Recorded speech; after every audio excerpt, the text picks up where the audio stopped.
আজি লক্ষী পূজা অন্যান্য প্ৰান্তৰ লগতে শিৱসাগৰতো ৰাইজে লক্ষী পূজাৰ প্ৰস্তুতি চলাইছে। আজি সন্ধিয়াৰ ভাগলৈ প্ৰতিটো অসমীয়া পৰিয়ালে আচলতে ঘৰত চাকি বন্তি প্ৰজ্বলন কৰিব, লক্ষীমাক আদৰিব, পথাৰত চাকি তথা বন্তি প্ৰজ্বলন কৰিব, লক্ষী তথা ধন ঐশ্বৰ্য যাতে লগ দিয়ে সেই কামনা কৰিব।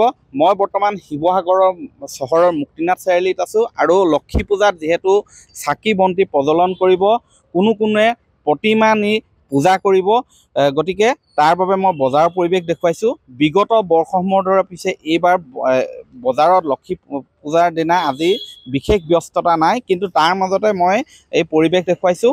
এগৰাকী গ্ৰাহক আছে, মাটিৰ চাকি যিহেতু জ্বলাব সন্ধিয়াৰ ভাগত, মই জানিব বিচাৰিম। নমস্কাৰ, ভালেই চলিছে, আপোনালোকৰ নমস্কাৰ থাকিল।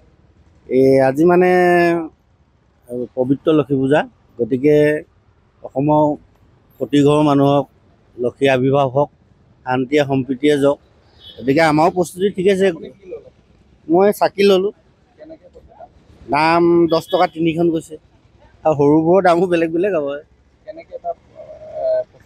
প্ৰস্তুতিটো চলিছে আৰু বৰ মানে ধুমধাম নহয় আৰু নিয়মীয়া কৰিছোঁ। গতিকে নিয়মটো কৈছোঁ যে প্ৰতি ঘৰ মানুহৰ শান্তি হওক, লক্ষীয়া হওক, লগ দিয়ক। হয়, মই ইয়াত দেখুৱাইছোঁ। এই আচলতে আমি কিছুদিন আগে দেখিলোঁ কেইদিনমান আগে যে দুৰ্গা পূজাটো এবাৰ বিশেষ কোনো আচলতে সমাগম নাই, জনসমাগম নাছিলে। দুৰ্গা পূজাৰ সময়ছোৱাতো বিশেষ উৎসাহ নাছিলে, আৰু আজি লক্ষী পূজাৰ বজাৰতো মই দেখুৱাইছোঁ বিশেষ গ্ৰাহক এই মুহূৰ্তলৈকে হোৱা নাই। যিসকলে আচলতে মাটিৰ চাকি লৈ আহিছে বা মাটিৰ প্ৰতিমা লৈ আহিছে, মই গ্ৰাহকসকল যিসকল বিক্ৰেতা আছে, আমি গ্ৰাহকৰ ভাষ্য শুনালৈ বিক্ৰেতাৰ ওচৰলৈ যাম। দাদা অকণমান এইফালে আহিব। ধানৰ খেতি কৰি আছে, কেনেকুৱা বিক্ৰী বাৰ্তা নাই, হেৰি হৈছে এতিয়া মানুহৰ ভিৰ হোৱা নাই।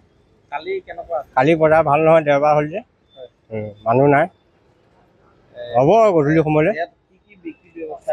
ইয়াত চাকি বাতি আৰু ধূনাবান, তাৰপৰা ধানৰ থোক 10 টকা।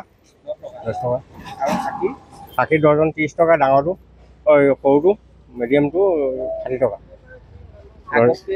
ৰেটটো বেছি হ'ল এইবাৰ, বেছি হ'ল। গ্ৰাহকটো নাই হোৱা এতিয়ালৈকে বৰ্তমান, আহিব আৰু লাহে লাহে। মই ইয়াত পৰিৱেশ দেখুৱাইছোঁ, শিৱসাগৰৰ মুক্তিনাথ চাৰিআলিৰ পৰিৱেশ এনেধৰণেই বৰ্তমান গ্ৰাহকৰ অপেক্ষাত এইসকল মাটিৰ চাকি বিক্ৰেতা। দাদা আজি লক্ষী পূজা, হয়, প্ৰস্তুতি চলাইছেনে? প্ৰস্তুতি বজাৰ কৰিছোঁ, বজাৰ কৰি পেলাই আকৌ চাকি ধৰাইছোঁ। এতিয়া ঘৰ মোৰ ট্ৰেন্সপৰ্টৰ ওচৰতে। কেনেধৰণে পালন কৰে আপোনালোকে? পালন কৰোঁ মানে কি আৰু বুট মগু কেইটামান দি ঘৰতে এনেই নিয়মটো কৰোঁ, তাৰপৰা অকণমান ওলাই মেলি যাওঁ আৰু বন্তি জ্বলাওঁ, চাকি বন্তি জ্বলাওঁ, সেয়াই আৰু। মই ইয়াত পৰিৱেশ দেখুৱাইছোঁ শিৱসাগৰ মুক্তিনাথ চাৰিআলি, আৰু এঠাইত আচলতে ইয়াত প্ৰতিমাও উলিওৱা পৰিলক্ষিত হৈছে। সেই প্ৰতিমা মই দেখুৱাম, কিন্তু তাৰ পূৰ্বে ইয়াত আৰু মই গ্ৰাহক আছে, মই সেইসকলৰ ভাষ্য ল'ম, যিসকলে আচলতে সন্ধিয়ালৈ লক্ষী পূজা তেওঁলোকে পাতিব। দাদা কি ল'ব বিচাৰিছে? মই এতিয়া চাকি ল'বলৈ। কেনেকৈ ধৰণে আয়োজন কৰিছে? ঘৰ আপোনাৰ? ঘৰ মই নাওজানো, দৰিগাপাৰ। কেনেকুৱা প্ৰস্তুতি মানে লক্ষী পূজা পাতিবলৈ আৰম্ভ কৰিম। হয়, তেনেধৰণে গ্ৰাহকসকলে বৰ্তমান মই দেখুৱাইছোঁ যে ইয়াত মাটিৰ চাকি ক্ৰয় কৰিছে। মই পুনৰ কৈছোঁ যে সন্ধিয়াৰ ভাগলৈ যিহেতু লক্ষী পূজা উপলক্ষে ঘৰৰ প্ৰতিটো অসমীয়া ঘৰৰ পৰিয়ালে আচলতে বন্তি প্ৰজ্বলন কৰিব, মাটিৰ চাকি জ্বলাব। পথাৰত যিসকল খেতি কৰে তেওঁলোকে পথাৰতো চাকি দিয়া পৰিলক্ষিত হয়, আৰু এই ধৰণেই শিৱসাগৰত আজি লক্ষী পূজাৰ উপলক্ষে যিবিলাক বজাৰ বহে, সেই বজাৰময় দৃশ্য দেখুৱালোঁ। বিগত বৰ্ষসমূহৰ তুলনাত ইয়াত মাটিৰ চাকি বা মাটিৰ প্ৰতিমা, লক্ষীমাৰ প্ৰতিমা নিবলৈ গ্ৰাহকৰ সংখ্যা কম যদিও, কিন্তু তাৰ মাজতে লক্ষী পূজাক আদৰিবলৈ একাংশই চলাইছে প্ৰস্তুতি। আপুনি বিচৰা বাতৰি পাব কেৱল নিউজ 18 এপত।